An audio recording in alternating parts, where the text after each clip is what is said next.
I think in this debate, the Democrats have been so much more specific than the Republicans that the difference is indescribable. But you know why, right? I mean, with the Republicans, think about the two that are leading in the polls right now. Actually, I don't know if Carson's still in numbers two. He's not? Okay. He's not. Well, number one is still Donald Trump, and he doesn't even know what his own policies are, which is why he doesn't have any policies. When he was asked specific policy ideas, and then he's like, no, now I want to have specific rules for these debates, right? He didn't want to be asked anything because they don't have real policy ideas. No, but that's exactly my point. So Bernie Sanders laid out a 5-part strategy on how to raise middle-class income. Right. Okay, and he was very specific. Here's what the minimum wage should be. Here's how much what we should do in spending on infrastructure and highways, and et cetera. Like a 5-part plan.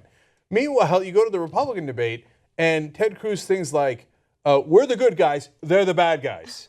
About ISIS. Yeah. And I want to not just destroy them, but utterly destroy them. Oh, wow. Thank you for that specific policy proposal. Now, on the Democratic side, they're having a debate about, wait, now let's get realistic. We have to have priorities. Are we going to go after Assad first or ISIS first? Well, that's a really hard and interesting question, right? One that our allies disagree on, one that, probably our commanders might disagree on. It's a very interesting one.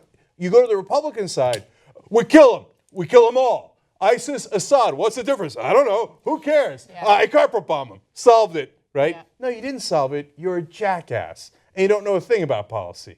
So at times when they agree, it drags a little bit, but at least they're being enormously specific. And so it just goes to the fact that one side gives a damn about the issues, and honestly, it's just so much smarter than the other side. Yeah. The Republicans have been doing nothing but emotionally venting for 30 years. It's the emotional vent gets the uneducated to go, I'm voting for that guy, and then once they voted for him, then they're like, and he obviously doesn't know anything, so now we're going to rewrite these laws while he's there. And I mean, in Arkansas, they passed a law last year that if you make over $30 million in capital gains, over that much, you don't have to pay any taxes on it. Why?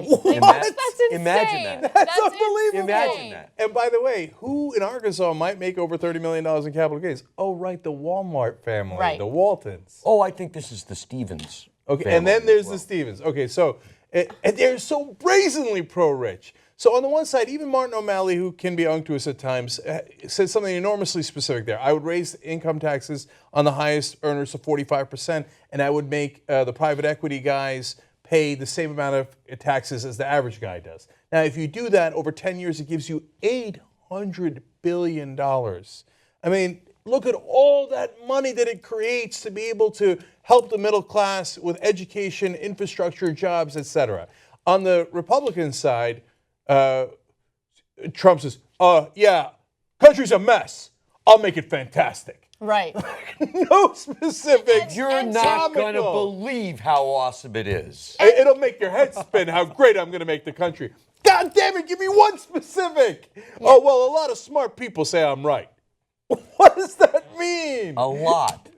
Yeah, and to Wes's point about emotional venting, it's not just emotional venting, it's emotional exploitation. They know that a lot of these uninformed Republican voters are scared, they feel threatened, and so they use that to exploit them, right? And they use this fancy language, not even fancy language, simplistic language that fear mongers, and they totally buy into it. They do. Yeah. And so and part of the reason they avoid specifics is all the reasons you guys explained: exploitation, easy, emotional, and get people riled up, full of fear, anger, hatred. The other reason is if you ever talk about specific policies on the Republican side, it's a disaster. So when they asked Trump about the minimum wage, he said, no, maybe it should be lowered or we should get rid of the minimum wage. Well, that is not a popular position in America. That's very unpopular. So tonight in the Democratic debate, Bernie Sanders pointed that out. He said, we got one side talking about lowering the minimum wage. I'm talking about $15 is what it should be raised to. Because if you're working hard, which everybody on minimum wage is working by definition, then you should actually be able to earn a living in this country and provide for your family. The other side says, I don't care if you provide for your family. I'm going to cut taxes on the rich. I mean, when they talk policy, it is a disaster for the Republicans. So I guess it shouldn't be surprising that they almost never talk about policy. I don't know. They've got a. I was listening to Rush Limbaugh on the way in. I'm sorry. I know. Well, I had on AM radio, and I'm like, God, what the hell is on? I'm listening because it was like a replay of him talking about the Republican debate last week.